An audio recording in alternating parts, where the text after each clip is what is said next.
All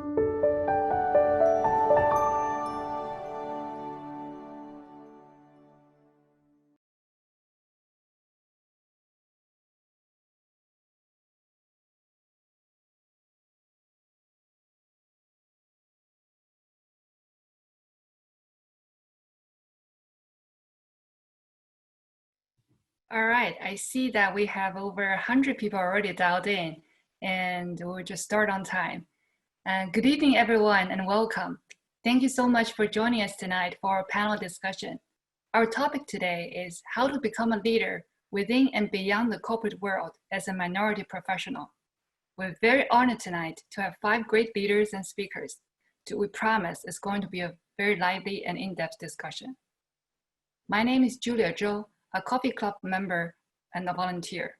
First, I'd like to take a few minutes to briefly introduce our hosting NGOs, as well as tonight's moderator, Kamala. I will then turn it over to her and 4 panelists for our panel discussion. We will end with a Q&A session. If you have any questions or comments, please type them in the Zoom chat box. Or if you are in our event WeChat group, you can also raise your questions over there as well. Chinese Coffee Club is a social group that is active within the Chinese communities in the greater New York area. Its mission is to encourage the members to share information and resources, help and support each other for career development and personal growth. For the past 3 years, the Coffee Club has hosted a number of different events, in person and online. The topics cover workspace discrimination, promotion and negotiation, job hunting, and others. It has helped thousands of members enhance their communication skills, boost self-esteem, cultivate leadership skills, and advance their careers. So for October lineup, we have career development, we have immigration, public speaking, artificial intelligence, mental health. So many different topics to choose from.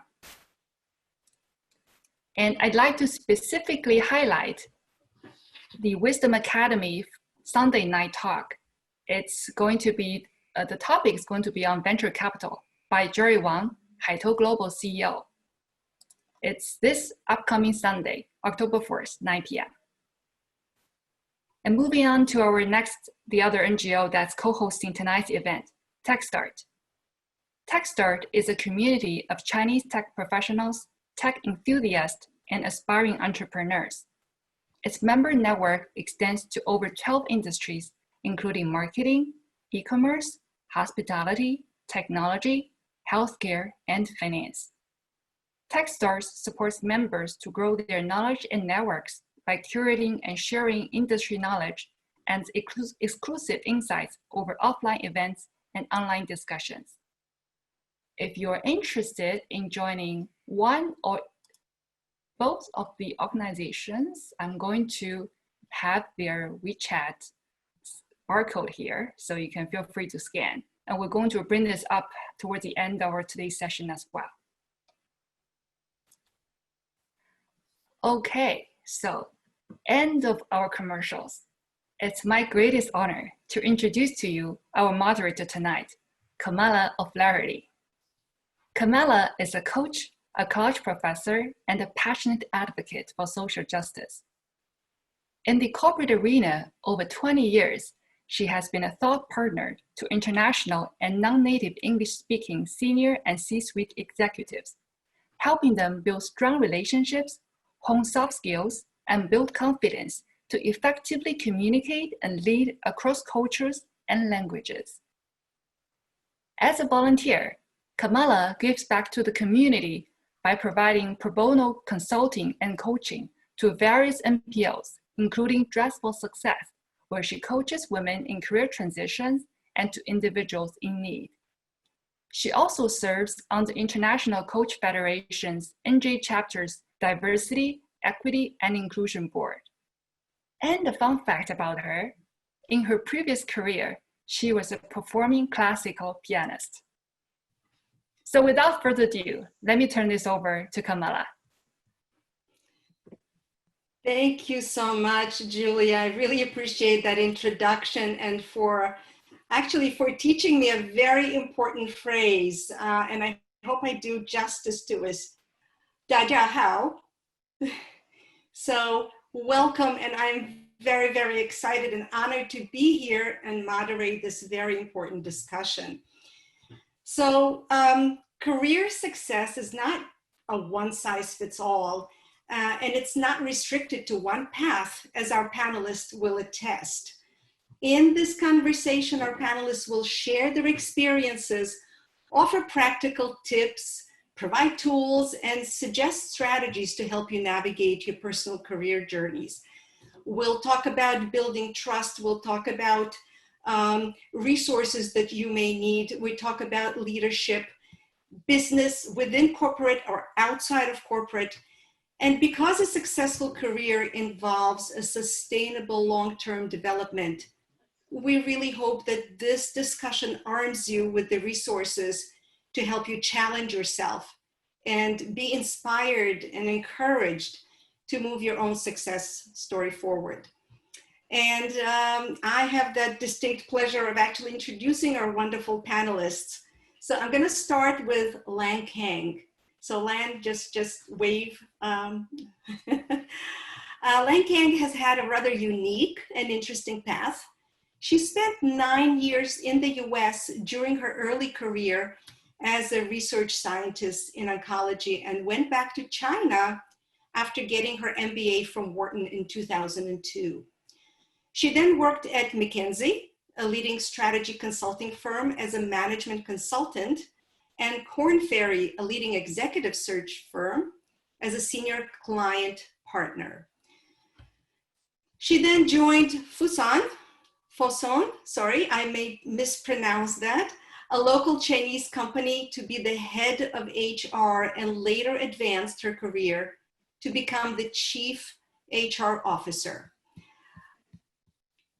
executive board member, and head of Fosun's insurance business. She became chairman of the board of 2 insurance companies, one in China, one in the US. She also served as a non-executive board director of a number of companies globally, including Fosun Pharma, a listed company in Hong Kong and Shanghai Stock Exchange, and Fidelidade, the largest insurance group in Portugal. She is currently a fellow at Distinguished Career Institute of Stanford University. So welcome, Lan. Our next panelist is Naomi Malgrave. Naomi Malgrave is a strategist and business investor who specializes in launching innovative business models in large and startup organizations. Naomi invests in 2 augmented reality startups. She's the co-owner of a successful restaurant and has led executive roles in financial services.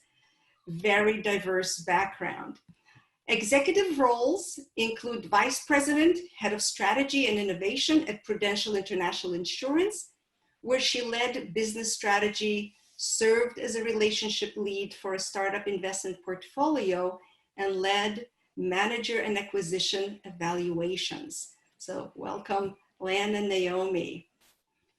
Our next 2 panelists are Kerwin Kim and Priscilla Kim, and I will begin with Kerwin. Hi, Kerwin. Kerwin Kim is a portfolio manager at Nebula Capital, a single family office where he invests in a variety of asset classes, from debt to equity of public and private companies. Currently, Kerwin is focused on the company's private equity business and recently was appointed president of XOrigin, an early stage portfolio company. He is also an advisor to an early stage VC fund and has over 15 years of direct investing experience. Prior to Nebula, he worked at Belfer Management, that's another large family office, and was also on the top ranked technology team at SG Cohen. Kerwin received his MBA from Wharton. Prior to Wharton, Kerwin did consulting, corporate strategy, and was a founding executive at a VC-funded startup. He also has a BS in electrical engineering and MS in operations research from Cornell. On the volunteering side, he has taught personal finance classes to those that are struggling with debt and or bad spending habits. Priscilla Kim. Hi, Priscilla. Has had a very diverse career background. I hope that you are realizing how diverse our panelists are.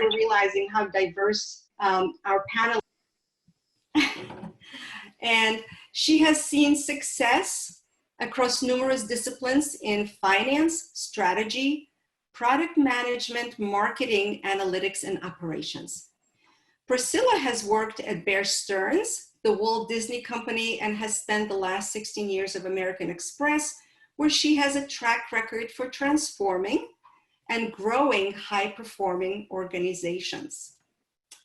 Today, Priscilla leads a 400-plus global team as Senior Vice President at Leading Strategy and Capabilities for Merchant Services.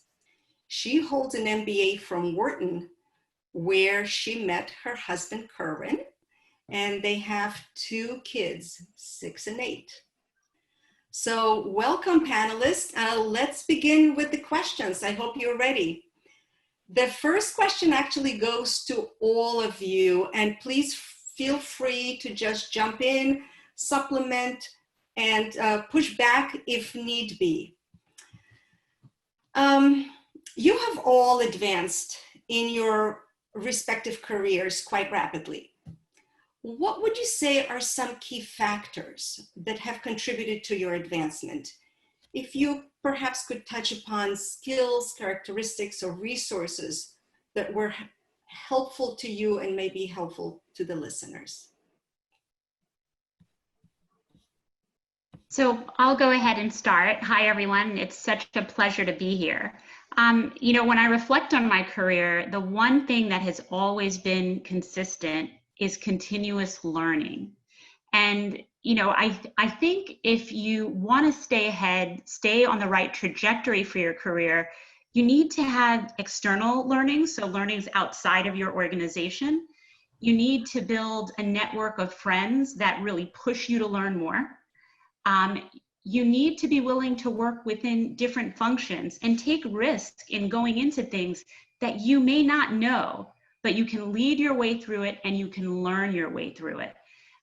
The second thing that I would also want to hit on is the relationships that you have in organizations and outside of organizations.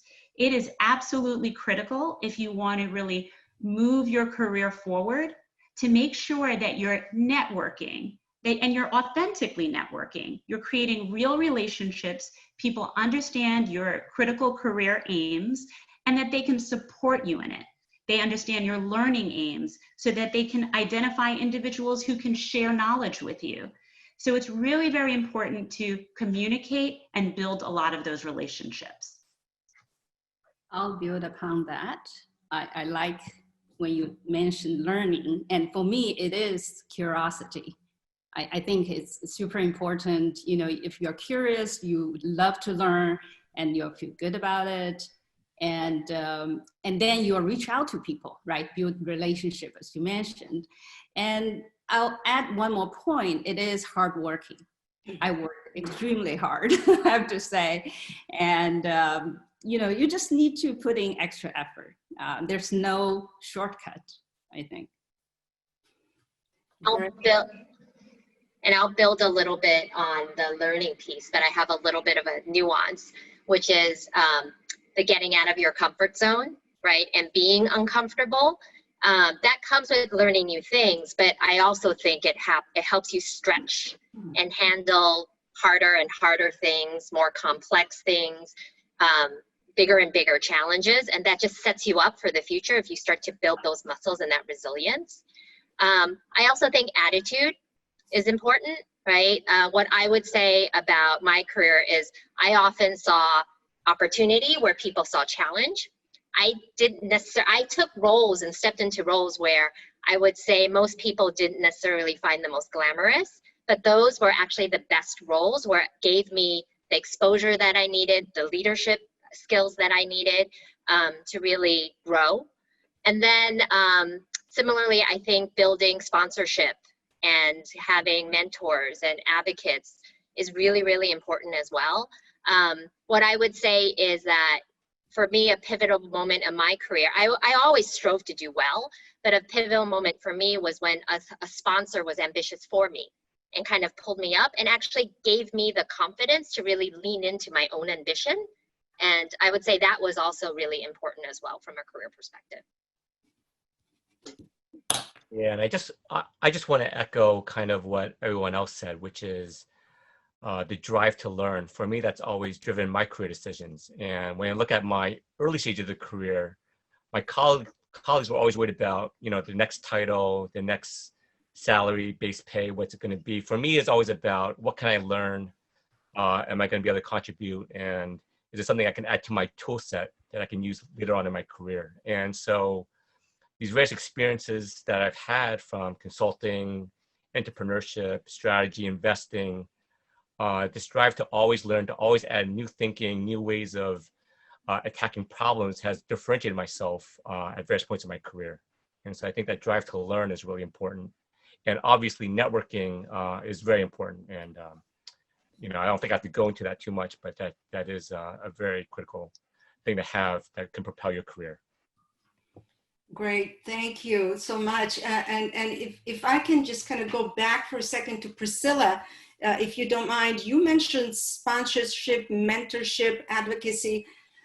If people want to know, where should they start? What's a starting point, kind of looking for that? Where would you send them?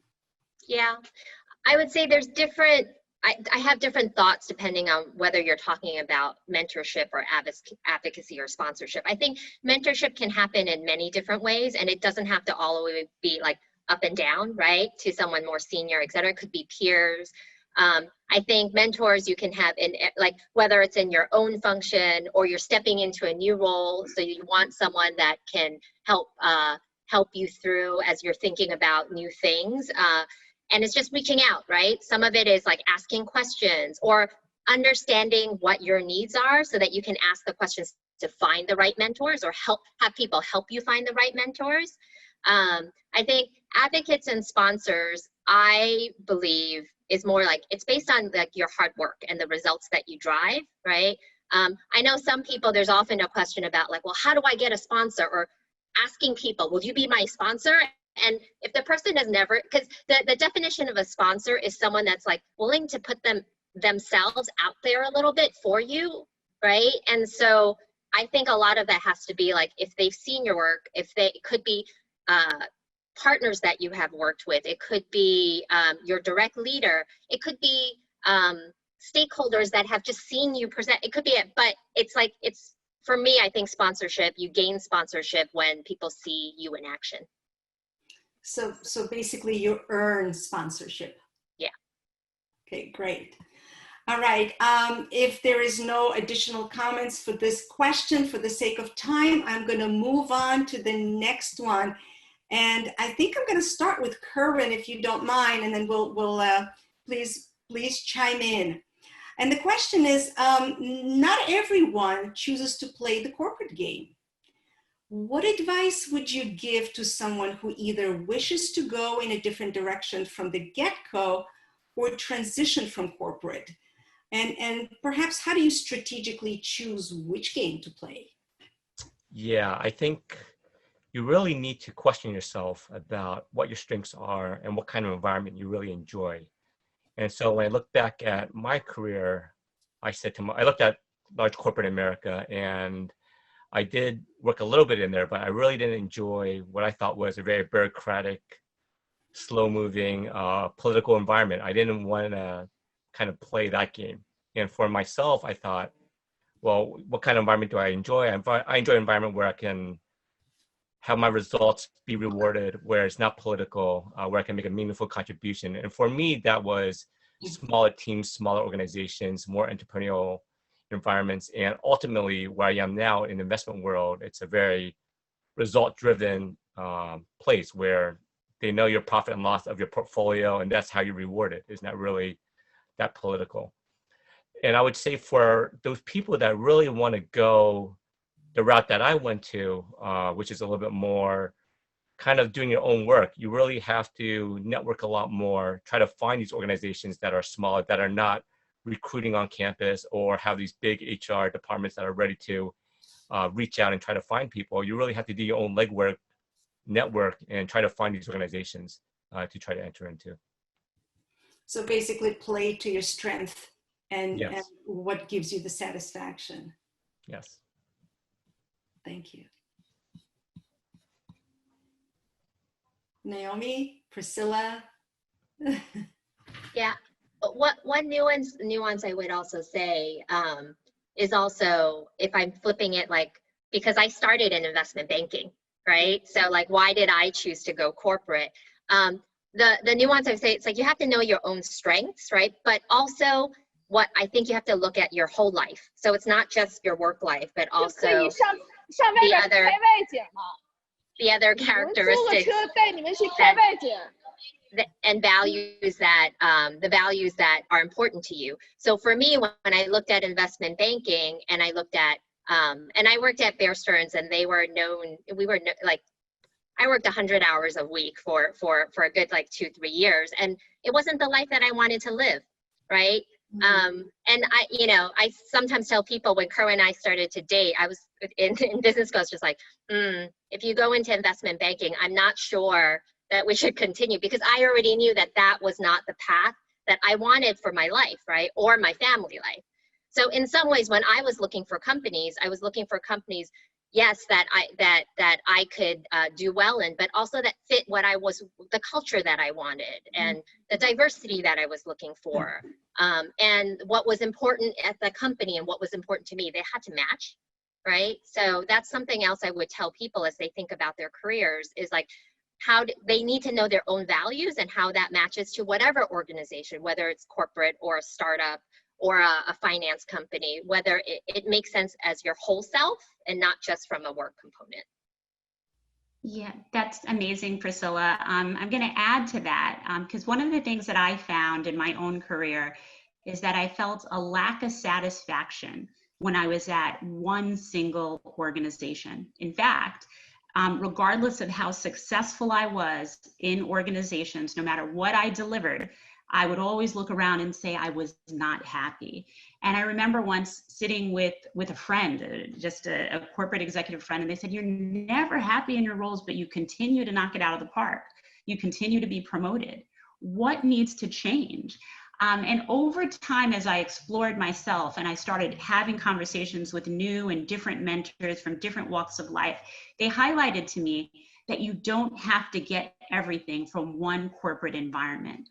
You have to figure out what makes you tick, what will drive the results in your life, and then go after it. Whether that means you have a side gig, that you're launching a new business model that can move faster, whether you're doing that alongside your corporate career and figuring out how to actually balance those two things.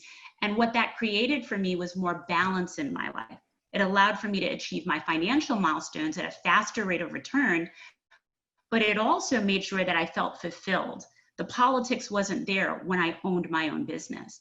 But the other thing that I'd highlight is that when you're working within a corporate organization or any organization, the reality is there is a corporate culture. And it's very important to understand what that culture is and how you're going to navigate within the realm of that company. So it really sounds like personal fulfillment and being aligned with values and what you consider to be benefiting and gives you the quality of life. And we're going to come back to the question of how do you actually play that role of being successful in your career, but also family life. How do you balance those two? So thank you. Lan, anything to add to this? Because you're in a different, also in a different environment, please. Yeah, I think, one thing is about the attitude, like, what do you think about corporate politics? What does that mean? It sounds very negative, but to be fair, if you are in a large organization, the relationships will be very complicated. You know, you have a matrix structure, you report, you collaborate, etc. So it really depends on how you view that. You could view that as a learning opportunity, you know, how to hone your interpersonal skills. And also, I want to very quickly mention one book. You know, the founder of LinkedIn, Reid Hoffman, he wrote a book, The Alliance, and he talks about, you know, the corporate and the individual should be alliance relationships. So as long as you can learn and you can grow, you feel, you know, you are increasing your market value, then, you know, you should stay, but otherwise you probably need to think about leaving. Thank you. And perhaps somebody can put that resource in the chat for everyone to see and take advantage of that. Thank you. I have a question to actually Lan and Naomi. I would like you to start with that. And that has to do with conducting difficult conversations. That ability to do so is really challenging for many. It doesn't have to be, it's not race or culture specific. It's just that. So how do you suggest that to best approach topics such as promotion, negotiation, pay increase, better projects, or just handling a conflict? I know I've given you a lot. And also, I think one of the questions that we saw from the audience is, for example, a colleague tends to claim credit for my idea and work products. How do I go about it? How do I, and my understanding is, how do I have that conversation with, in that specific? So general question, and also if you can target that specific one.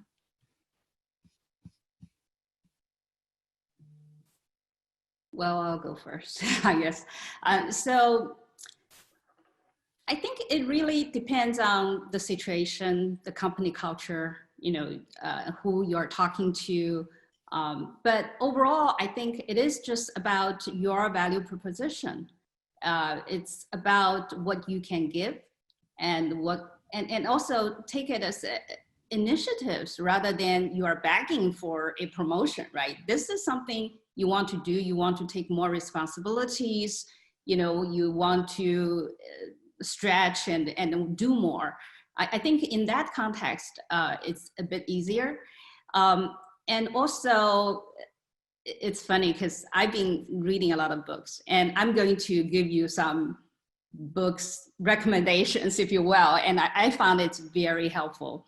You know, the one professor from Wharton, Adam Grant, he's quite famous, and he wrote a book titled Give and Take, and talking about a revolutionary approach to success.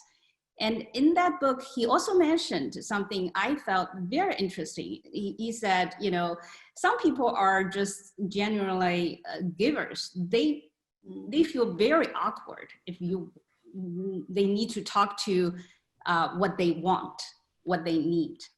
And he said, but if you change your perspective to say, it is not what I want, this is for my family, this is for my team, you know, I need to get up because it will benefit the company. Just, you know, look at things from another perspective, and then they will feel much more confident of talking about what they want or what they need. And he gives some good examples, which I think, could be very beneficial. So really, in essence, then receiving something becomes another way of giving. Yep. Yeah, and I'm going to build on that as well. So I think difficult conversations, it happens in every walk of our life, whether you're negotiating a deal in a private company, whether you're negotiating scope of a role or how things will work in an organization. The reality is the first thing that you need to do is build your own brand. Whatever organization you're in or whomever you're working with in terms of that working relationship, your brand is important because do you have credibility? What makes credibility? Performance, right? When you perform, people remember that you perform. People understand that your word is what you're going to do.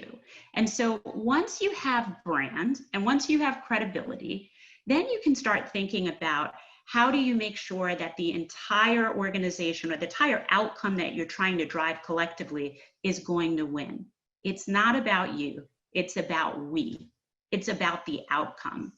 And by the way, if you're building and leveraging relationships along the way, one of the things that you will often be doing is talking about the milestones of achievement and your contribution to them.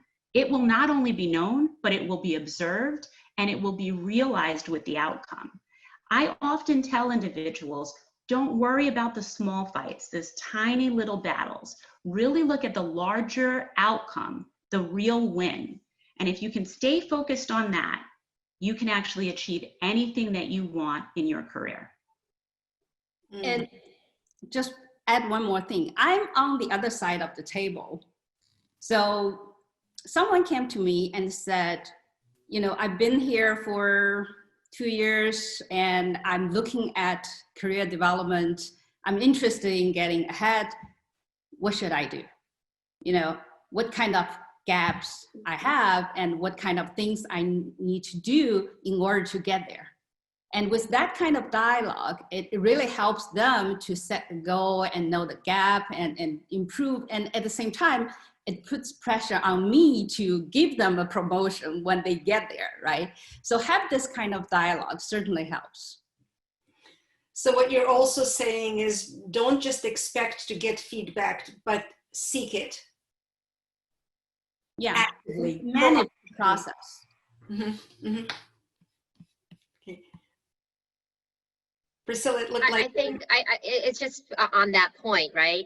Often people think I'm just going to do the work and people will notice. Like career development, it's a two-way conversation, right?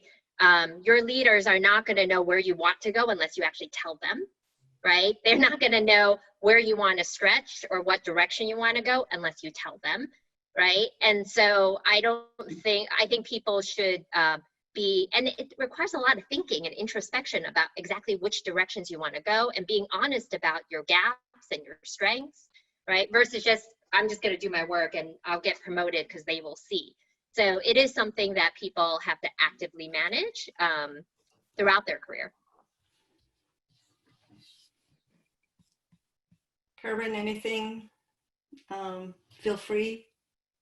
Yeah, I was just going to say, I think culturally, at least the way I was brought up by my parents was very much, you do your hard work, you work hard and you will get rewarded. And that really is not enough. And I think what Priscilla said and what Naomi and Lan said is, you know, you do have to champion yourself. You do have to say, hey, this is what I want. This is where I want to go. This is where I want to be at. And I think also as coming from a Chinese culture, sometimes you're modest. You're not as, you know, I'm going to be, hey, I'm the guy that you want. We don't really do that. And I think it's something that we have to train ourselves to do to really succeed in that environment. We have to know that that's a weakness potentially from the way we're brought up, if you were brought up that way. And you have to try to say, okay, this is how I have to manage that weakness, or, you know, that's how I have to get myself noticed. I have to do something that's not comfortable for me. And so those are some things that somebody should be aware of. Right. So you're really, in essence, just saying that it is possibly a weakness in this particular culture, but not in a different. So it is culture specific. Am I understanding that correctly? Yeah, I want to be careful about the culture. I think for at least the way I was brought up, that's how I was raised. And those are the characteristics that I think that I had to work against somehow a little bit to try to succeed in my career. All right. So it kind of brings between being in the school and being at work, right? In the school, you do work, you perform, you get a good grade, you're ahead of others. But at work, it doesn't work that way. Going back to something Naomi was talking about, because she was talking about your brand and your results. Well, one, you do need to know what your own brand is or what you would like your brand to be. But if you never talk about it and you never talk about your work, no one's going to actually know about your brand, right? And, you know, going back to something Lan had said, like, about, for some people, it's uncomfortable to talk about themselves, right? I can say, like, I fell into that camp. I'm getting better at it. But for me, it was right. But I need to talk about what my team does.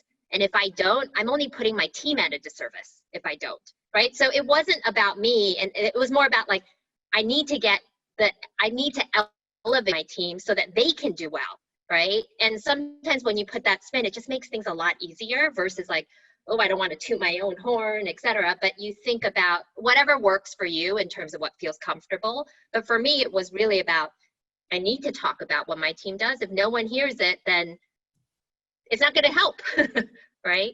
Right. So in essence, really do, but also seem.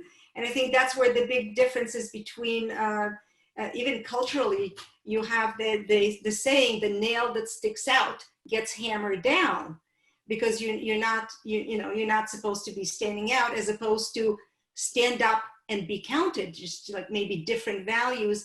And going back to what Lan said, concentrating on giving, concentrating on what it gives to others, how it affects and benefits others, kind of takes away some of that pressure from you. And then you can go and have that courage to speak up, to do whatever you need to do, and be more outspoken. I hope I'm summarizing it well. All right, that kind of brings us to my next question, and it is culture related, because culture does play a big role in how we communicate, how we behave, how we build relationships, and are perceived and regarded by others. So what specific challenges do you see for this community that may impede success in career development? And what suggestions might you have to navigate these challenges?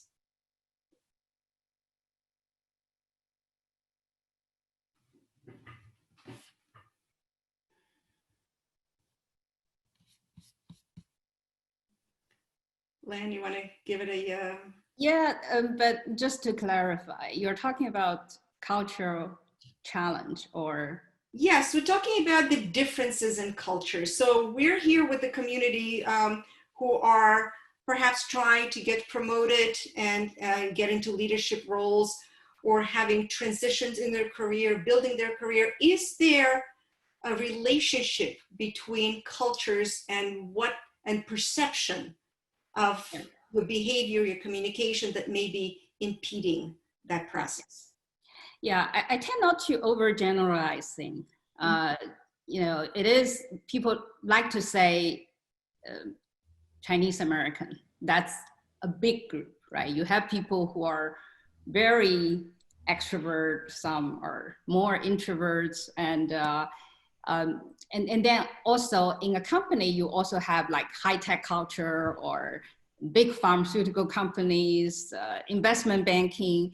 So it's very hard to generalize in my view, but before you join any company, make sure you understand, or during the first phase of your tenure, understand the culture of the company is super important, and understand your own strengths and weakness is also very important. I'll just focusing on the individual level, and on the sort of the big cultural stereotyping or bias.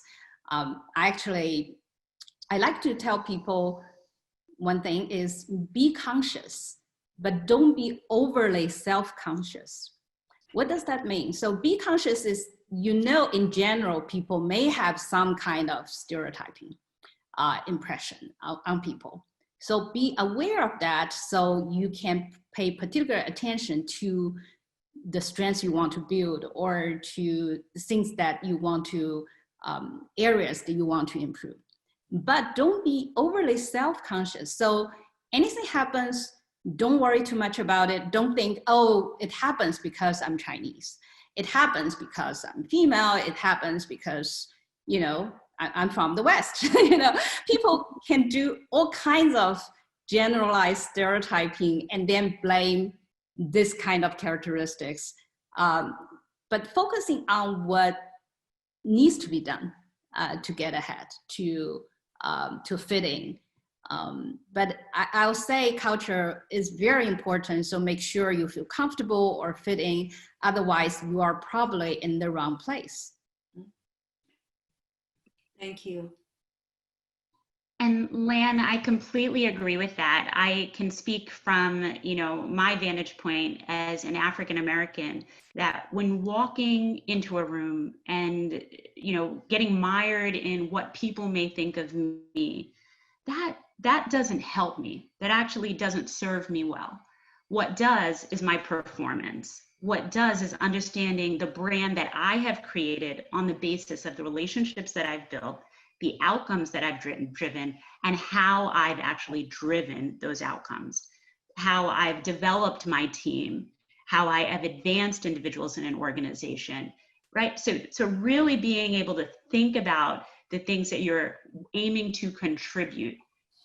So when you're focused there, I think a lot of that noise starts to go away. It doesn't mean that it doesn't exist.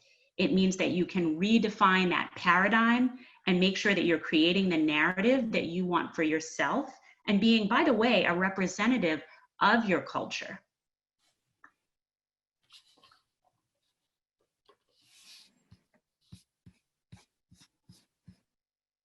Yeah, I would just add, I think understanding what some of the bias could be is very important, right?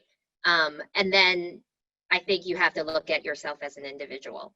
A different slant on this question, I'm going to take it away from like Chinese culture, right?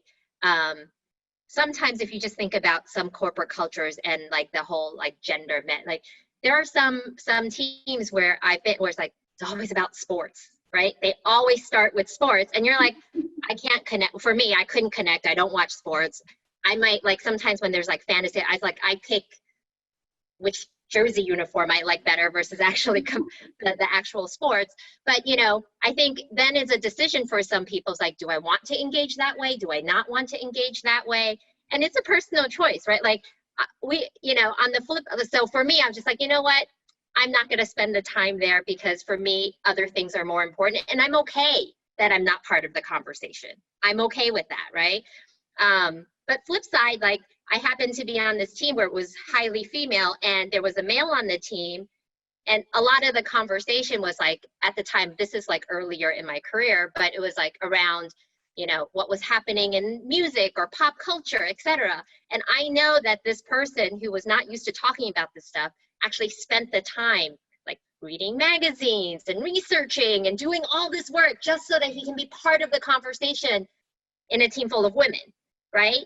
He chose to do that. So I think all of us, regardless of like cultural, like, whether it's like, what's happening in the world versus our like racial, personal, like wherever we come from, I think it's understanding and then making a decision, right? Like where you want to engage versus not, right? I want to give an anecdote just to talk about the culture difference and how to fit in. Like when I went back to China, I joined the local Chinese company and, drinking is a big thing. If you want to do business, no matter where you go, you need to drink, right? There are a lot of dinners, banquets, and I don't drink. I couldn't. I have like zero alcohol tolerance. So what should I do? I like reading. So I read this book, very interesting, The World History in 6 Cups.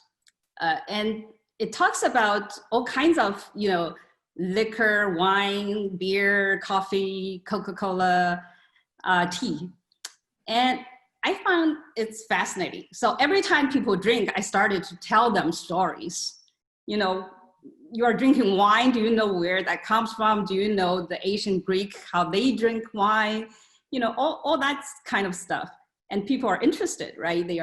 So you have to find a way to get around it if you really don't, like Priscilla said, if you're not interested in sports, maybe you're interested in traveling, talk about places you've traveled, or find some kind of common topics that you can share with others.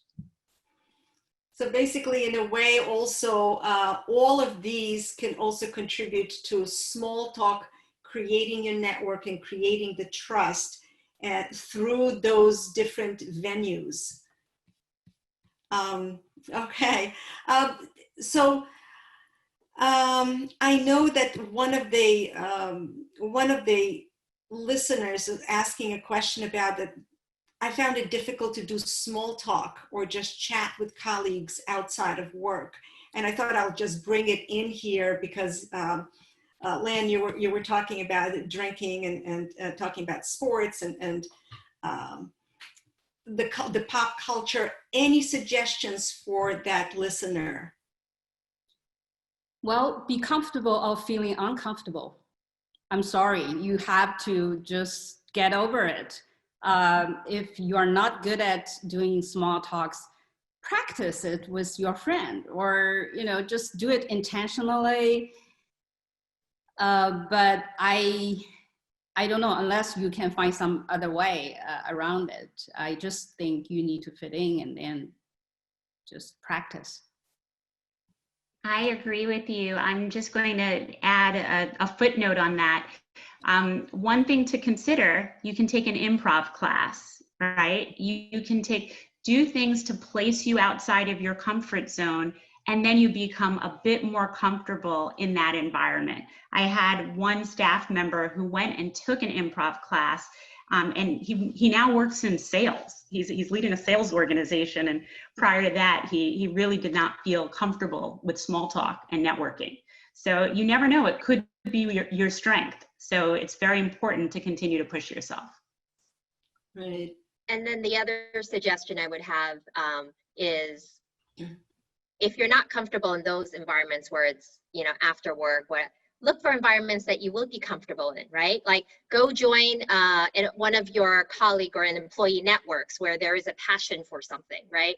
I'm sure there's a lot of like work-related extracurricular stuff where you can actually be interested in someone and then in something so that the conversation also flows easier. So you can also start there as well and then work your way to different other things. So build immunity and build resiliency to go and do it in less comfortable situations. Mm-hmm.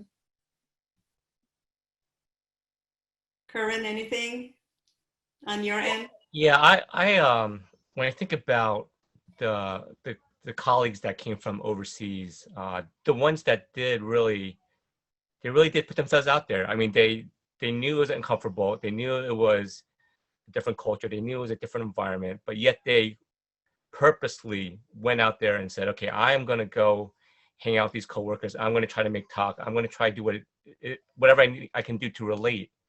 And that was important. And those people that did that, whether it was at business school, whether it was at work and other functions, those are the ones that were able to connect, develop those very important relationships and get to the level that they wanted to do. So I think what Lan said was very appropriate. Yeah, get over it. If you really want to be in this environment and you really want to be the one making those the right steps in your career, then the relationships matter, and you have to go out and make those relationships. And if it's not, then when I look at the colleagues at Wharton, there were two set of colleagues, especially in the Chinese community. There's the ones that were they knew where they're going to be at Wharton for 2 years, and they're going to go back to China.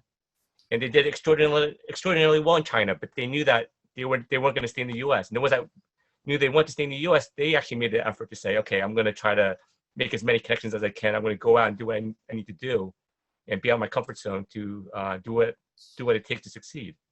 So I think you have to be willing to make that commitment. So basically, to get comfortable with something, instead of taking a step back, take a step forward, get closer to it, and then deal with it in that environment. Love it. Okay. If it's okay, I'm going to move on to a leadership conversation in here. And that question, I think I'm going to start with Lan, if you don't mind. From an East Asian perspective, what do you believe are the most significant differences, and if any, between Asian and Western leadership style? What are they must-haves? Yeah. Again, I try not to generalize things. But when I think about the companies I work with in the US versus China, I think really one of the reasons is the stage of the company. Like if you work for a Chinese company, most of them are kind of early stage or still relatively young without much, very sophisticated structures, policies, procedures, etc. And one thing I noticed as effective leaders in China or Chinese companies, you need to be more hands-on.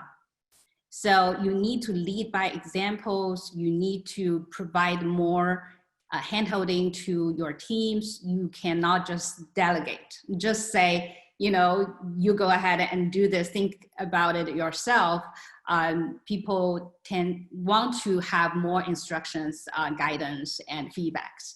I think that's, when I saw some of the leaders who actually are very used to the leadership style here, when they went to work for a Chinese company, sometimes people would say they're too hands-off, they didn't add much value to my team, something like that. So I think that's probably the most significant difference from my perspective. So expectation of explicit directions on the Chinese companies, and then expected to be led. Yes, and so essentially you need to be a doer and a leader. And you need to set example. You need to make sure people see you are working even harder than them. I think that's. Thank you. Anything to add, Priscilla, Kerwin, Naomi, from your perspective of what you see from the difference of leadership? I'll tell you this. I think leadership is someone who has vision, right? So they see the path forward and they're able to make that real for the individuals across an organization, regardless of function, regardless of reporting line. They're an individual who removes obstacles from the path of the outcome that you're trying to achieve, right? So if we just start there by saying that a leader has to do that, right? The reality is that you show up very differently. You show up doing when you need to do, empowering when you need to empower, resolving matters when you need to resolve them, demonstrating leadership by saying that's not the culture that we have here, and here's why that's not okay, but making it okay for people to do well, and also making it okay for people to fail sometimes, but give them the coaching to get up and let them know that it's a good environment. When you look at it from that perspective, regardless of culture, if you show up in that leader capacity, I think you yield success.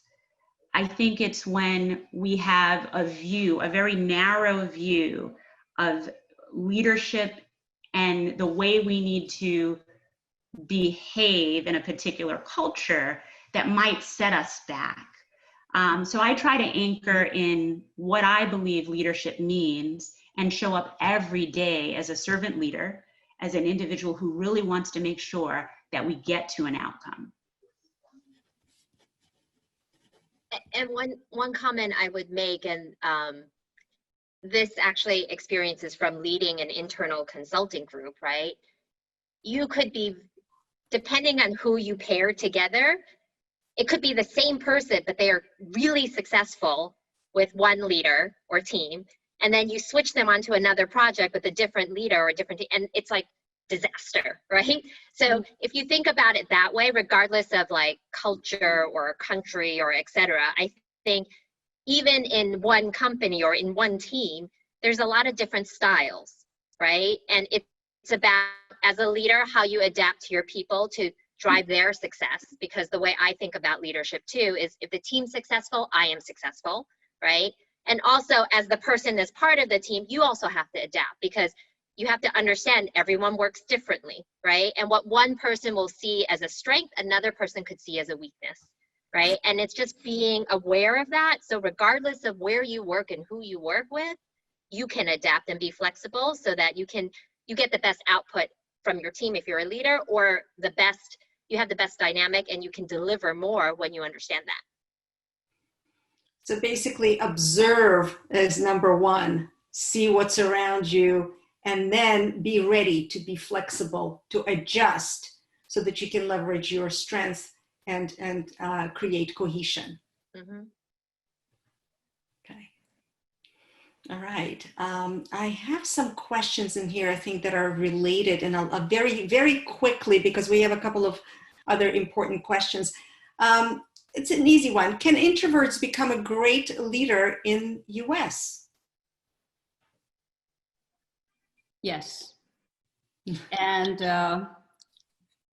I'm going to introduce another book to you, the one I really like, by Susan Kang, Quiet, The Power of Introverts in a World That Can't Stop Talking. So even in the US, I mean, of course, the general perception is Asian people here are more introvert, and the book actually mentioned that as well. But at the same time, you see great leaders, you know, all kinds of people that can be very successful being an introvert. Having said that, I did meet a lot of introverts who are effective leaders, but who actually are not that quiet. They have ideas, they take initiatives, you know, they just don't talk as much, but they find their moment to shine. So for introverts, you have to find your moment. The way you communicate, some people feel awkward speaking out in public, but they are very good with emails, right? Sending emails, CC everyone, tell them about your ideas, and being quiet doesn't mean being weak. So you can be very strong. You tell them what you're thinking, taking initiatives. I think that's very, very important. Yeah, to address the point of not being quiet, if you think about it, they also say for extrovert and introvert, it's just where you draw your energy, right? So again, introverts can be out there talking, being amazing public speakers, right? They just need a little bit more time to recover after they do that if they're surrounded by people, right? So I think it's just knowing who you are, what you need, how you need to like think about your energy levels as you go about the day. Because again, if you stretch and you can build that resilience to do things that are uncomfortable, right? It just the next time you do it, be more and more comfortable until it's not really an issue at all, right? But just be aware of that so that you can compensate, right? So basically, speaking up or speaking out is not necessarily requiring you to change your character, but just learn a new skill. It's just an additional layer to your skills. Mm-hmm.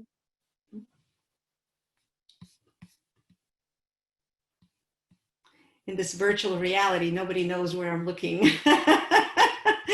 Okay, if there is nothing else you would like to add, because I don't see you unmuting yourself, I'm going to move on to another question. And I know that some of the American Chinese may be considering going back to China. What advice would you give them in kind of talking about leadership and culture and change?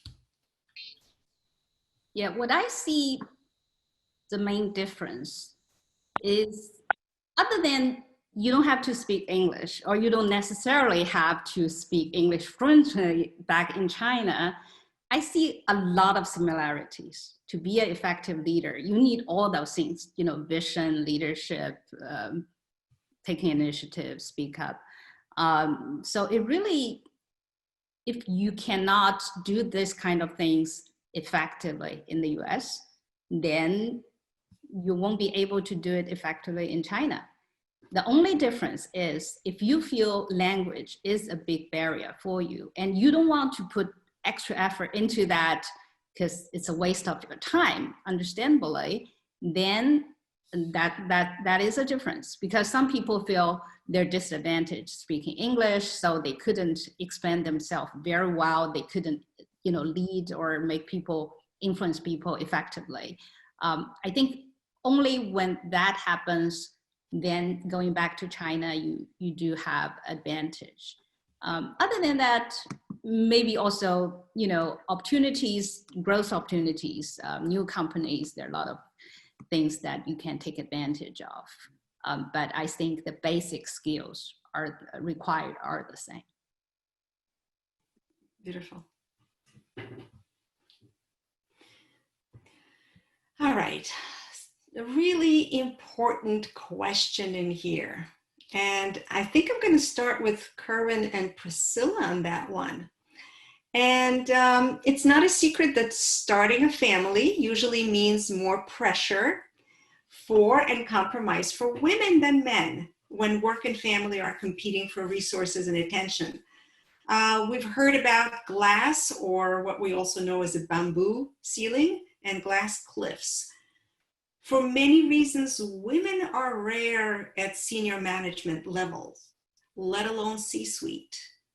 Can you share some tips on how to best balance career and family, especially after children, while thriving at your career? I'll start first, and then Kerwin can layer in. As we mentioned in the beginning, we have a 6 and an 8-year-old, and I would say now is the time that I'm like, oh, it's starting to physically become a lot easier because our kids had sleep problems.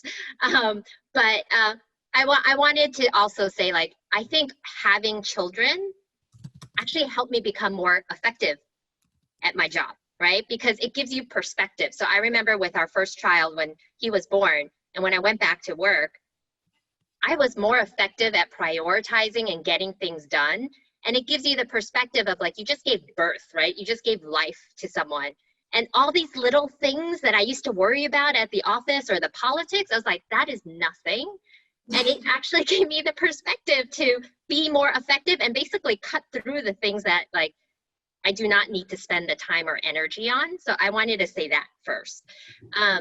The second thing I wanted to say was, as women, we have to be fair to ourselves. I do think that we need to step back and think about exactly what our boundaries are, and also know that you can't be perfect and you can't do everything all at once. So what are the things that are important to you, and what are the things that are not so important to you? Or, you know what, like, it's okay that you don't do everything, and you can share with your spouse. And you know what, if your spouse doesn't do it as perfectly or exactly the same way that you do, that doesn't mean it's wrong. It just means it's different. And as a woman, I think, because there's like a control thing, right? I think the other thing with children is you realize you can't control stuff, right? At work, it's so much easier because something goes wrong, it goes wrong, but you can put a plan in place and there's control and you can fix it. With children, even if you put a plan, it won't necessarily go the way that you expected it. And then the last thing I would say is have open and transparent conversations, both at the office as well as with your family, right? So at the office, I think often I actually received my, in the middle of my career, expanded roles and promotions when I was in my 2nd trimester. So I was about to go out and they were like, you know what, when you come back, we're gonna give you this bigger role. And I was like, ugh. Okay, right? I was like, I'm just gonna go out, I'll come back, then I'll find my next job. And it's like, okay. And so one of the things I also think is being transparent with your leaders, that if you want to step back, that's great. But if you also don't want to you don't want people to assume, right? Because, and people are doing it out of best intentions. Oh, she just came back, she just had a baby, let's not give her this big project. But maybe let her make the decision, right? So in some ways you can be transparent about it. If you do want to, like, tell your boss, because they might be thinking that they're being nice to you when in reality it doesn't help you. And at home, I would say have those transparent conversations with your spouse. If you have family, if you have help, just be open and honest about things, and then figure out how to make things work. Because both Kerwin and I work, and we found a way to make it work. a tip, don't split things 50-50.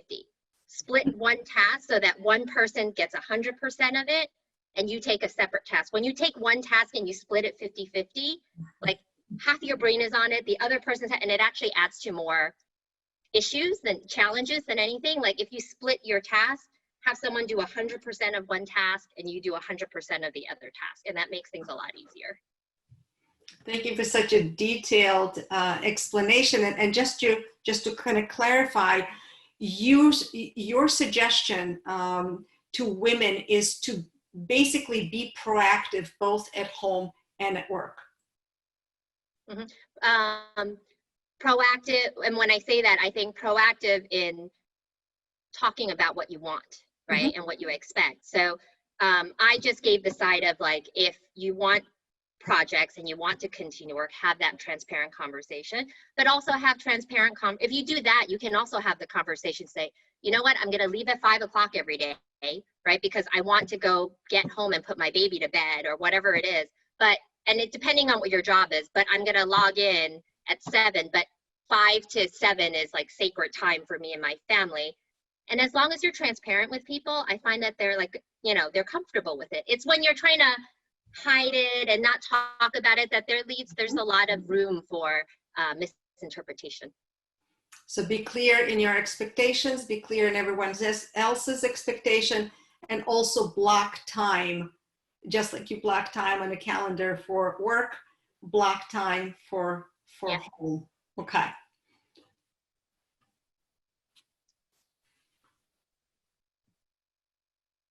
Yeah, I would say, first of all, I'm glad Priscilla said that the things I did wrong in the past were doing something different rather than mistakes.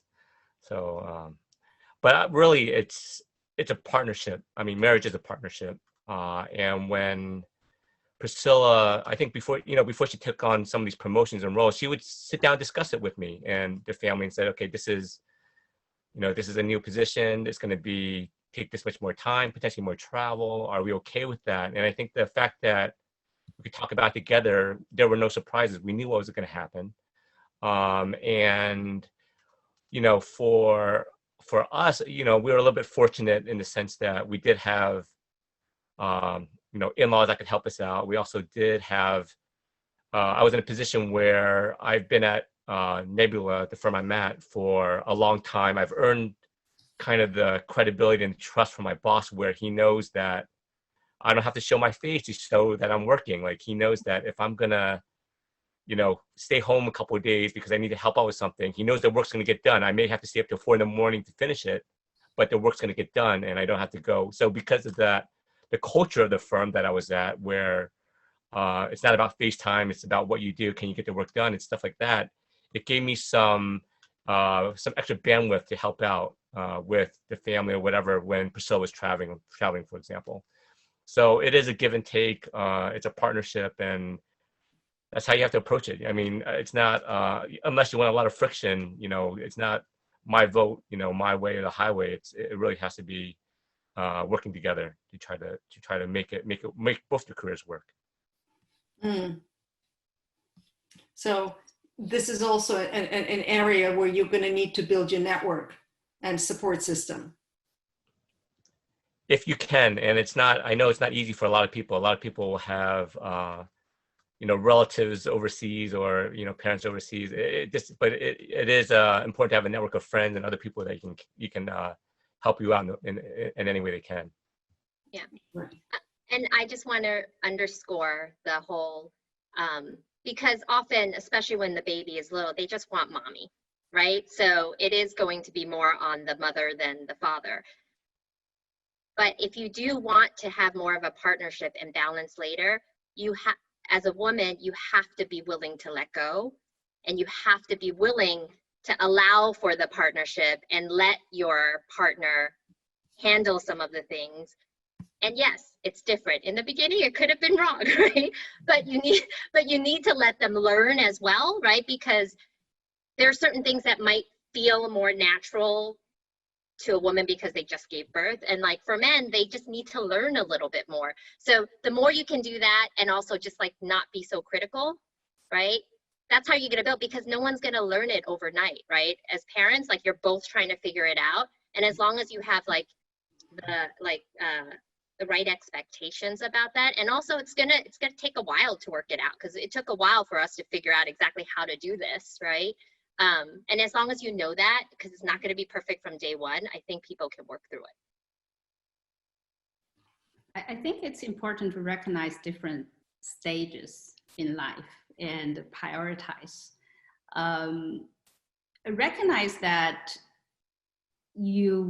work is just half of your life, right? You have family, and it is important, and it needs your time at different stages. Like, I have twin daughters at home. They are now in college, junior, 20 years old.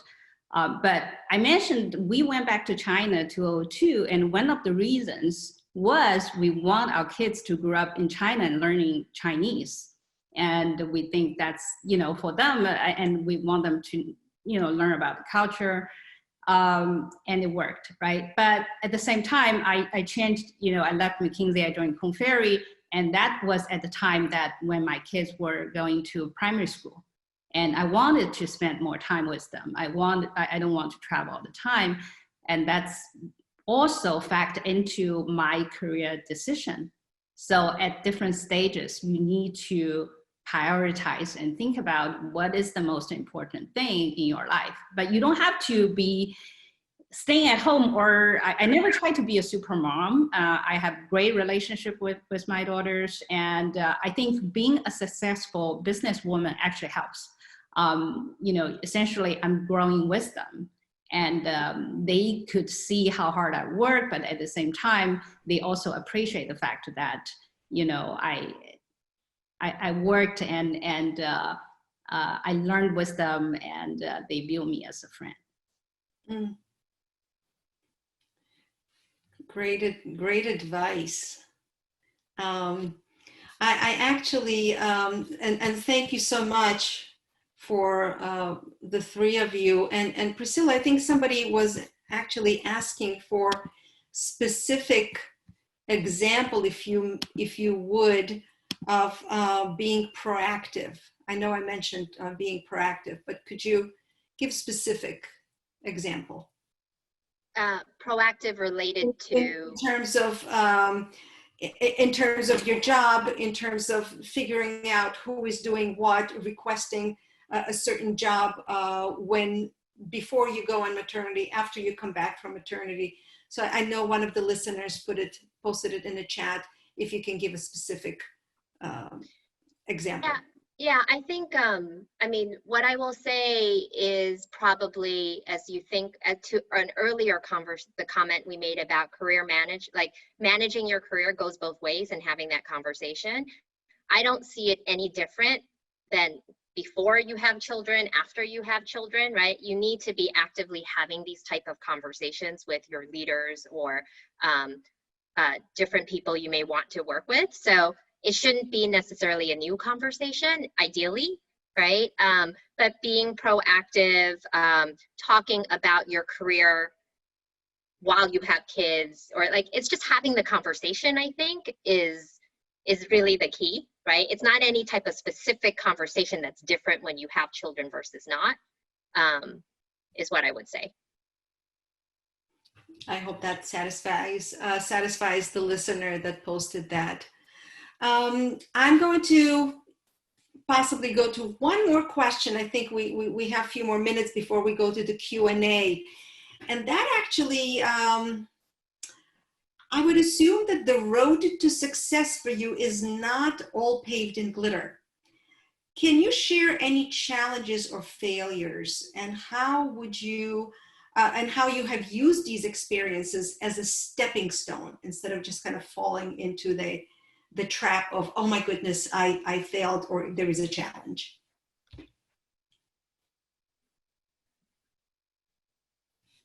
I'll go ahead and get on the couch and tell everyone about my failures. So I was in the midst of launching a product at an organization. The product was to be launched within a year. I finished the user experience and brought it to the team and expressed to them, we are building this, it's going to be amazing.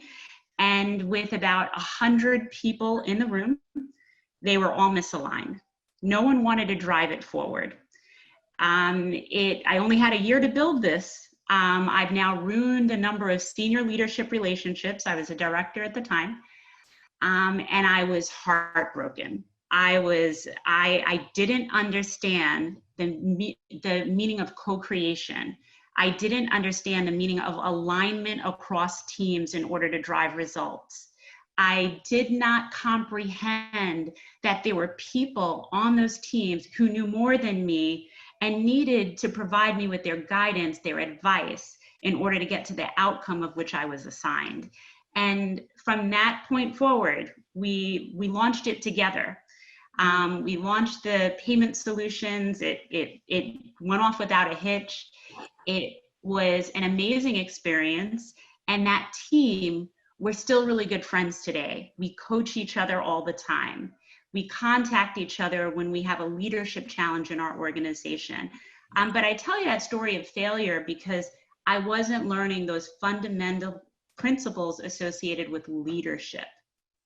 For me to show up with an idea that I did not socialize, that I did not make sure made sense to the organization and could be executed, that was a failure. And since then, that is never my approach. My approach is always to be a good listener, to understand who may know more, how it can be better, both internal to an organization and external to an organization. And since that time, I don't have those challenges on projects, initiatives, or within organizations. So you took that challenge and that what you consider now, or then failure, as a gift and opportunity, and you completely turned it on its head. Yeah, it was a real learning for me, and it changed how I operate in matrixed organizations, but just more broadly.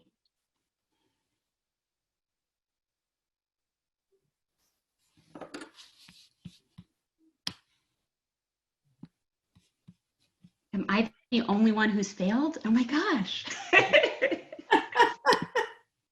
I'm actually thinking it's a very interesting question because I often ask myself, what does it mean, failure, and how you define it. If you think that, you didn't achieve whatever you set your goal, then, I was in a PhD program when I first came to the States, but after 2 years, I decided to get a master's degree and graduated. So I still remember my friend at the time calling me and say, so you'll never be Dr. Kang. and I think at the time, I actually recognized my weakness. I don't think it's the right path for me. Even if I get my PhD, which is not, it's not a hard thing to do, but is that something I'm good at?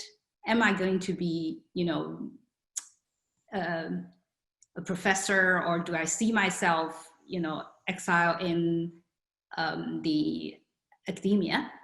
And then I realized maybe that's not me, and I'm not that great in, research, and the topic I wasn't entirely interested in, so I decided to quit.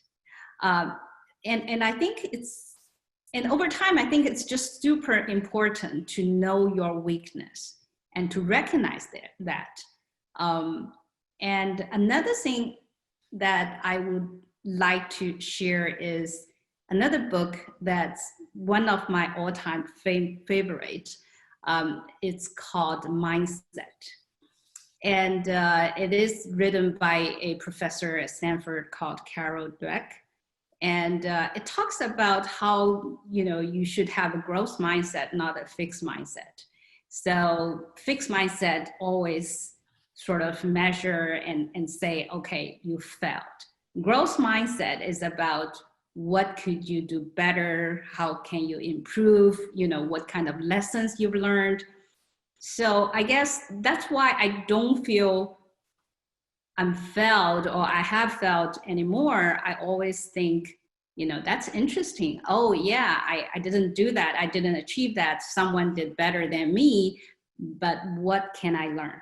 How I can do better. And when I interview people, there's this one question I always want to ask them is, if you were to do it again, how would you do it differently?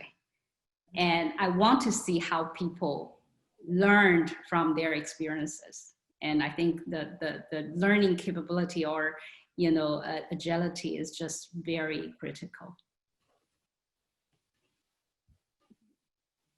Well said. So I'll go next.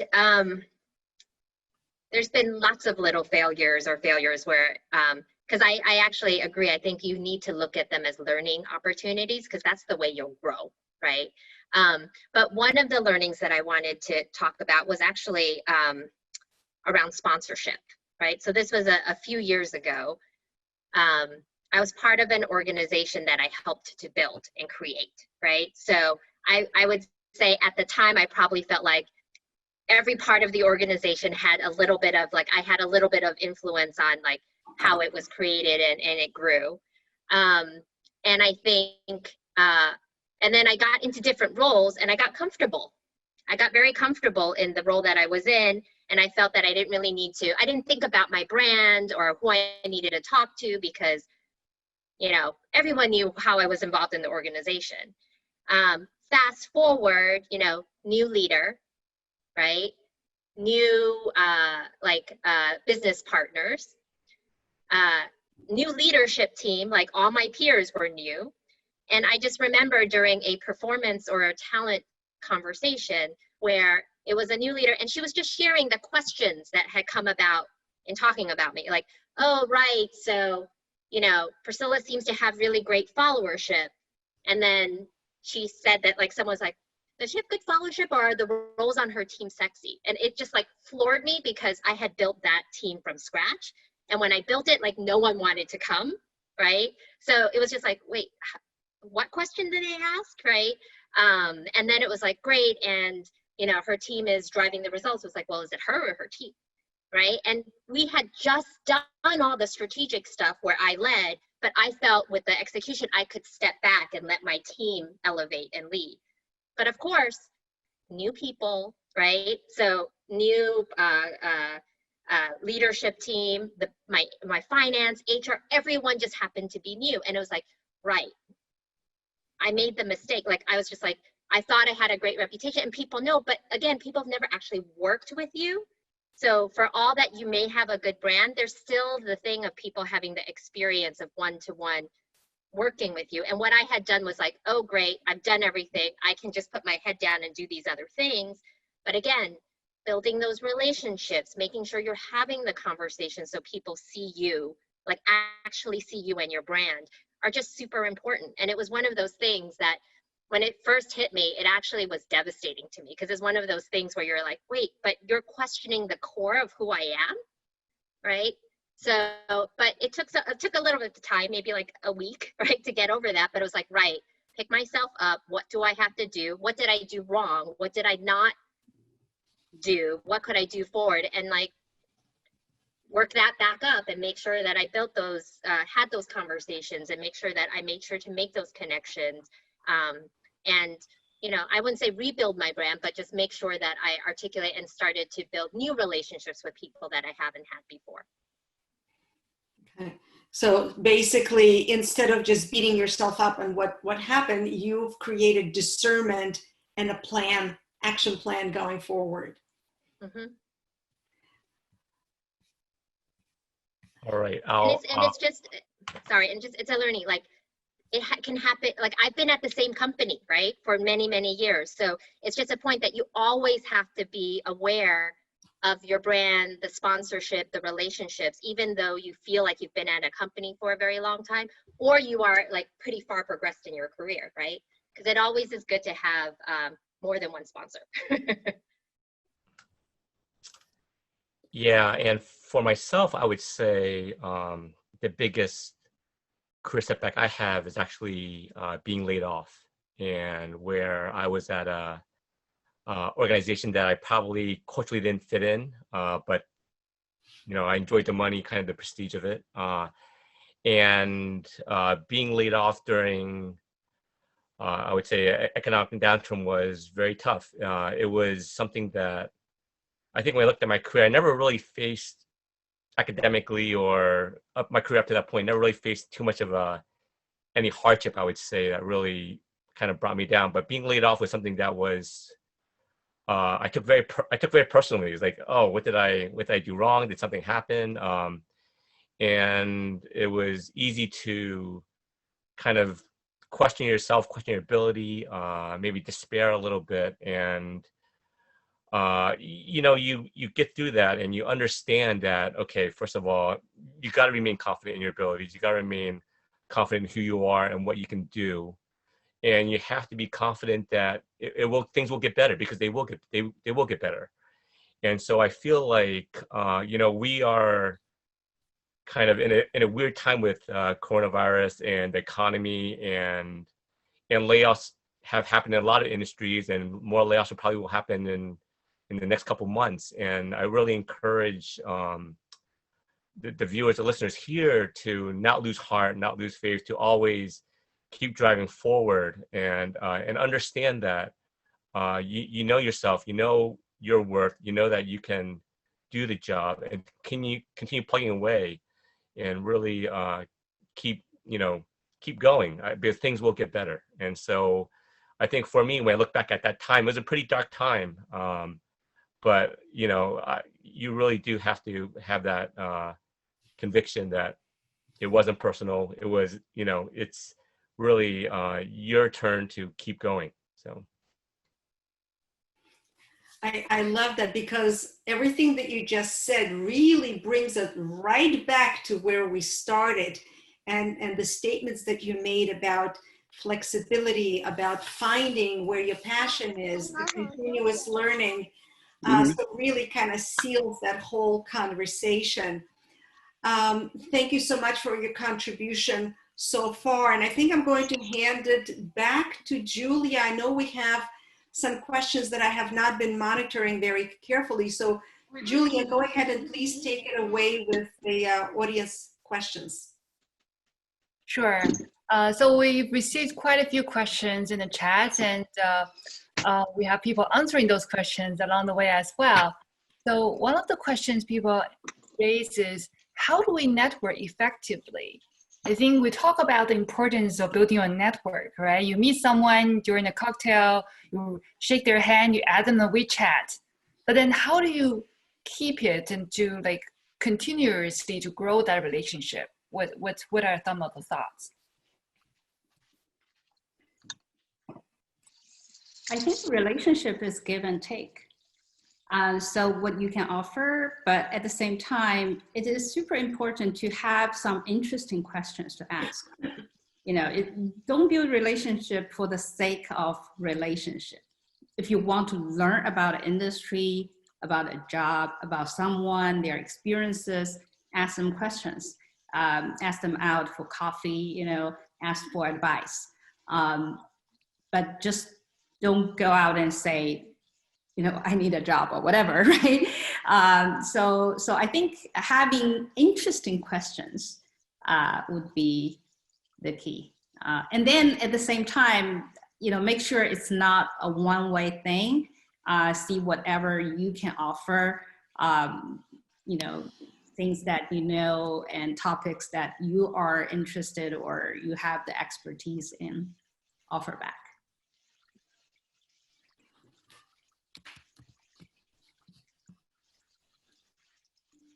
Just a note on top of that is be prepared, right? So a lot of times I feel people go into these conversations expecting to wing it, or sitting there expecting the other person to help drive the conversation. So what I would say is be prepared, take the time to spend planning and thinking about it, so that you're there to build the relationship. And I'll just add one additional comment is, sometimes during those conversations, you get advice. Be sure you take action before you meet with the individual again. If you think about it, sometimes people take time out of their calendar. They're looking to share with you, to coach you, and to really see you successful. So taking action is part of that relationship. It's that two-way street that's sort of expected as you're building that relationship with another individual.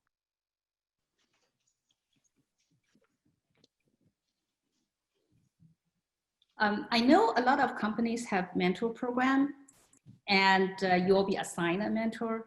And I think only when you are proactively reaching out to your mentor and seek advice and ask specific questions, otherwise it won't work. I mean, you will have a mentor, but you meet once a year, have lunch, so what? So I think, and also I think one very good question you can ask is, if you were me, what would you do? I think just make sure they put themselves in your shoes and think on behalf of you, or give advice from your perspective. And I think that would be, that would be helpful. Thank you all. I think that also highlights importance of being proactive. So you ask someone to be your mentor, but it's up to you to take the initiatives to figure out what questions you want to ask, where you want to take this mentor and mentee relationship. And then we have another question is, so there seems to be a competition in winning recognition, even with good work. So what are some of the things that you can do to win your manager's attention and favorites, I guess?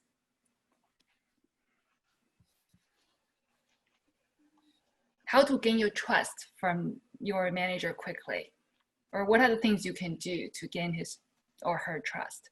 I think changing your own mindset is the first step I would recommend. Don't view others as your competitors. View them as your, opponents, or people that you're on different paths. Don't think about only one path, either him or you, her or you, but rather you are on two different paths, and you are essentially competing with yourself, and you want to get ahead. You can learn from others. If you wish that someone would just disappear, then you would only feel very disappointed, because they will always be there, right? So collaborate, or at least learn from them. I just couldn't emphasize enough of the learning attitude, the growth mindset. It's just so powerful. You will find it, read a book, think about it, you will find it tremendously helpful, not just at work, but at home with your kids, parenting, it's the same thing. And if I may just add something, Lan, it sounds like you're going also back to the point of get comfortable with being uncomfortable. Start making friends with discomfort. Yeah, I used to tell people, sometimes people say, oh, my boss sucks, I don't like him. He always demands and unreasonable. And my advice to them is, remember, every boss is reasonable as long as you understand what their reasons are. Try to find out why. And then you understand, like if he wants you to do something, ask why he wants me to do this. He may not have the right to request, to be fair, but if you know ultimately what he's looking for, then you could propose a better solution or better approach, right? So in China, it's especially so because, all the bosses are super busy, impatient, want the results. So they tend to tell you, I want this thing done. I want you to go ahead and do this. But it may not be the right thing to do from your sort of specialized perspective. You are the expert in your field. So don't let your boss tell you exactly what you need to do, but make sure you understand why and what kind of results he's looking for, and then find a better way to do it. I think that would be my advice. One thing, it's a little bit of a different slant, but sometimes I find,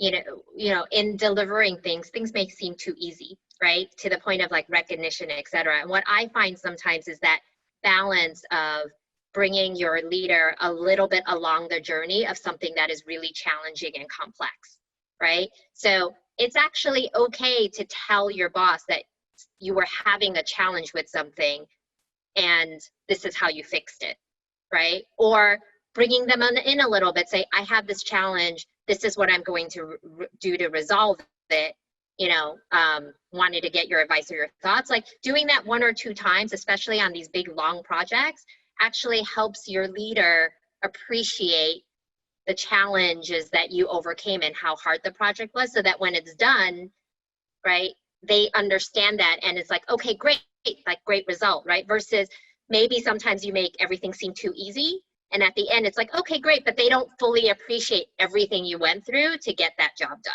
So that is also something to think about as well, as a little tip.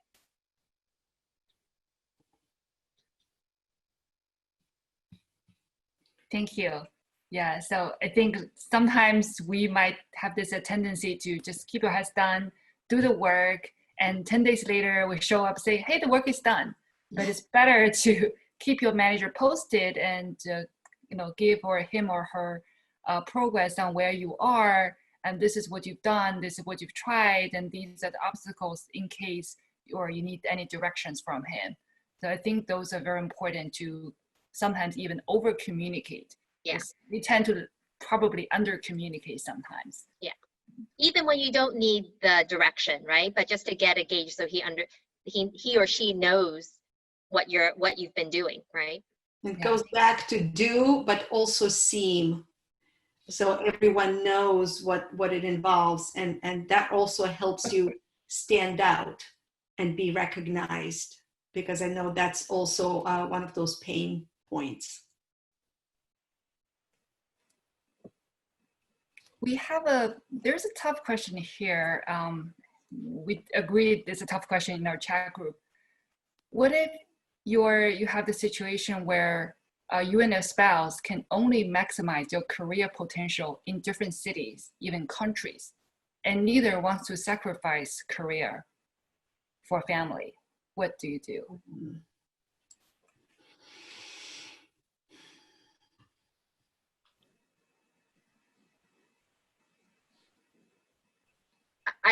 I mean, I think it's what people need to be honest about their values and their expectation, right? And if people are weighing, and of course it happens at different times, right? Again, to Lan's comment before about it depends on like the different stages of life and children and family that you are in.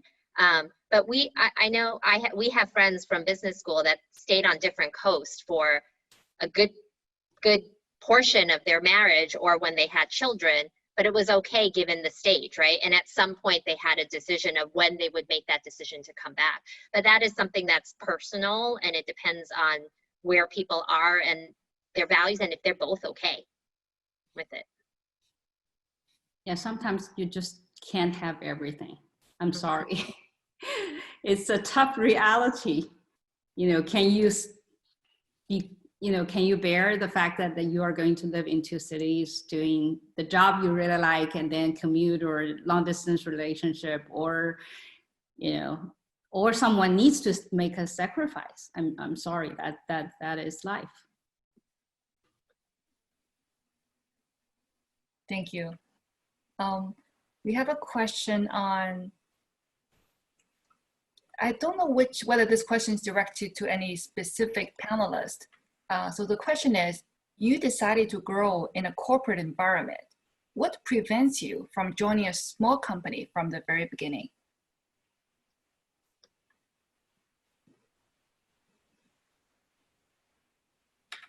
I can probably answer that question. I did decide to grow in a corporate environment, and I didn't start at small organizations. I would say a lot of that was driven by my need to both learn more in those environments, but I think secondarily, and actually potentially primarily, it was financial solutioning. So it was me thinking about what were the financial needs of myself and my family. And at that time, that was the priority for me. When I decided that I would venture out and do other things, it's when I put into context what I no longer needed from a financial perspective. And that meant that I could enjoy the corporate career, but I could still step out and do other things and really create that whole that I was looking for.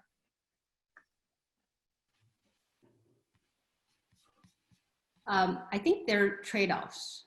You have to understand large corporate versus small company, their pros and cons. For large corporate, usually they have well-established training programs. They have, systems. You can learn from people. Maybe people also are willing and capable of coaching and providing guidance. So you'll be learning in a more structured environment, and you tend to go deeper in one particular functions or develop expertise in one particular rather narrow but very specialized area. Versus in small companies, other than the financial maybe risk, you tend to do a lot of different things. So you are learning by doing, and you have more exposure maybe and broader responsibilities. But at the same time, you have limited resources. People are too busy to take care of you. You have to be very independent. So it really depends on what kind of person you are and what kind of environment you feel be beneficial to you. So understand the trade-offs and look at yourself and find a good fit. I think that's the idea. Yeah, I would say for a small company or a small organization, you really have to do your research. You really have to understand the culture of the firm. Does it fit you? And you do have to be careful. There are some small companies that may not be as corporate or may not be as good a corporate actor that you'd expect at other firms. And there are protections at large corporations that you don't have at a small firm. If you're working for a boss and his family, there's no HR department to go to complain about something. I mean, you have to understand there are some limitations on that. So, do your homework, make sure you understand what kind of organization am I getting into? What kind of people are leaving this firm? Try to find those people. Why did they leave the firm? What's the firm like that may not be fitting what you're looking for? Thank you. So it's all about figuring out where you fit and do your research and find out which corporate culture actually fits you the best. And Julia, if I may just follow up this question and what Kerwin said, I think we had another question in here that sort of goes hand in hand. And it's, I'm on a small team, only me and my manager. How do I demonstrate and improve my leadership skills?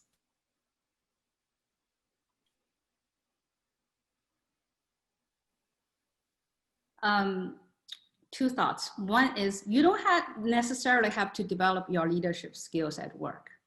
There are a lot of other leadership opportunities. Join an NGO, take a role there, right? We have this fabulous coffee club. And also, volunteer work or community work. There's so many leadership opportunities that you can do.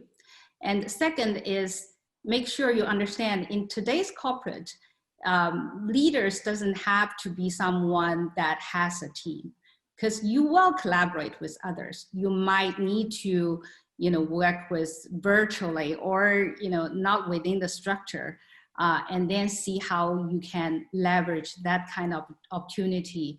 And leaders or leadership doesn't mean people have to listen to you, right? It is about you have a vision and you can put together resources and get things done. So think of leadership in a more broader scope would help.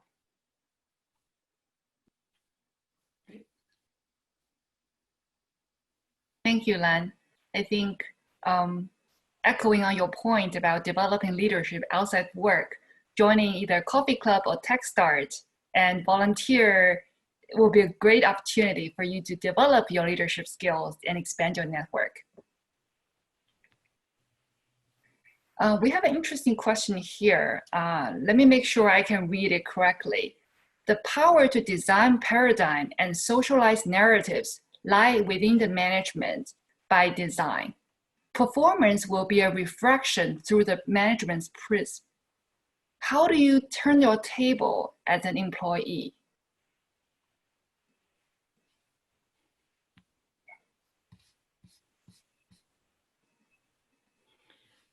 Can you repeat that one? I probably would like to get some clarification from the person who is asking that question. I think it's a little bit vague in a way. Yeah, yet vague. It's a very, yeah, let me try. I don't know whether, I do not remember who asked that question. If I were to try to rephrase in plain English, I think this attendee is asking is, you know, performance review ultimately depends on the manager, how manager perceives your work. So they are the one who controls how the game is played. So as an employee, you seem to be at a disadvantage. What can you do to turn the table? Change your mind. You can't view things this way. It's just, I'm not saying it's right or wrong, but it's not helpful. If you always, it's like, just like when we look at something, if we have a conspiracy theory, then nothing works, right? and you will always have this doubt and you won't work hard on it. And it just won't help you. At least that's my 2 cents.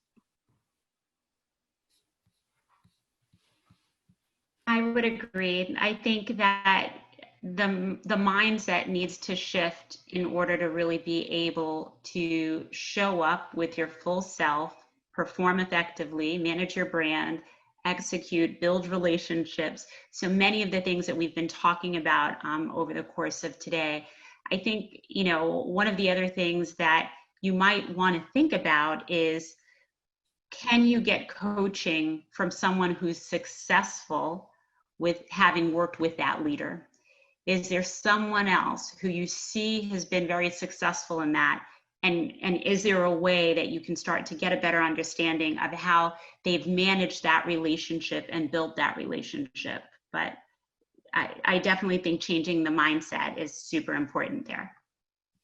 Yeah, either change your mind or change your job. You might be in the wrong company. You might have a terrible boss.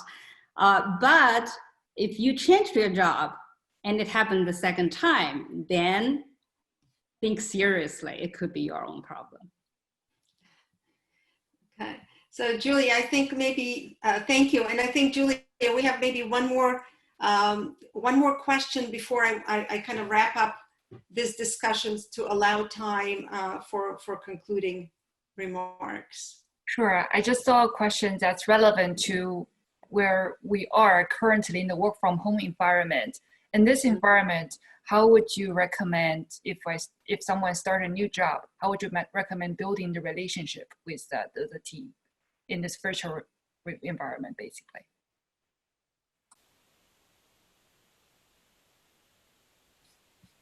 I would definitely do Zoom coffee chats. I would contact individuals and really ask some of the key questions that I might have about their organization and areas that we might want to partner. So really be prepared for those conversations. In addition to that, get involved with any kind of business resource groups that might actually occur within the organization.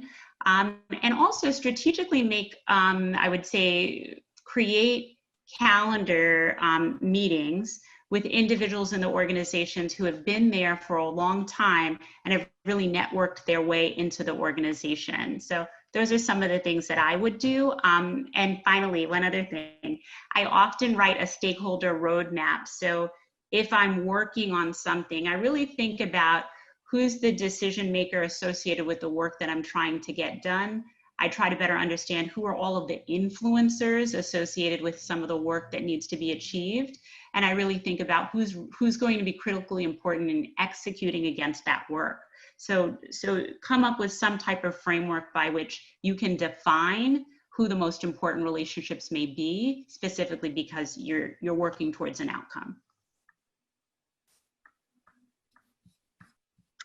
Thank you. I would say I think this depends on each company, but one of the things I'm hearing from some new to American Express is this is actually sometimes in some ways an environment where everyone is online, so people actually feel closer to their teams and the leaders because the only way to communicate is through Zoom, right? So you have everyone there listening, whereas in the past there could be side conversations, et cetera, where everyone is just focused. So that's one thing. So how do you leverage some of those team meetings, right? The second is there's also a lot of programming that a lot of companies are doing because we are in this environment. So make sure you keep your eyes open for that programming so that you can join, so that you learn a little bit more about the culture of the organization and different ways to connect as well.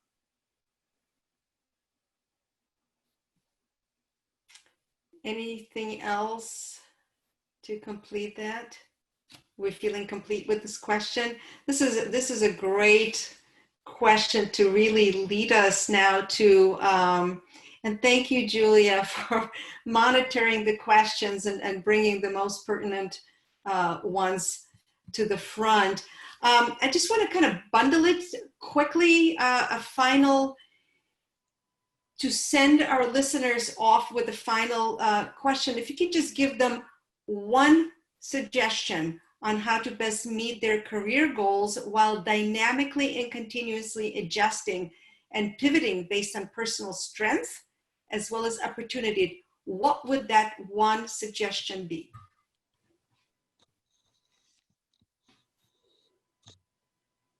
Be comfortable with taking risk in your career. Just lean in, push forward, and know that you'll either learn and grow, contribute, and be able to really get to where you need to be. Mine was going to be similar. It's like, be comfortable being uncomfortable. Yeah, you don't need to prove, just need to improve. And I think you have to stay positive and really try to understand what your strengths are and understand that that's the skill that you want to be valued at, and that's what you have to show people. Great. Thank you so much. It's been an absolute pleasure and honor for me to be invited into this discussion. I really appreciate everyone's thoughts, very insightful, and I'm sure that provided beautiful guidance and tips and resources. And I'm sure you will be following up with the participants to fill them in on other details. Thank you. And before we conclude tonight, we will welcome Angeline Juan, the founder of Coffee Club, to give a few closing remarks. Yeah, first of all, I want to thank you all 5 great panelists and our beautiful Julie.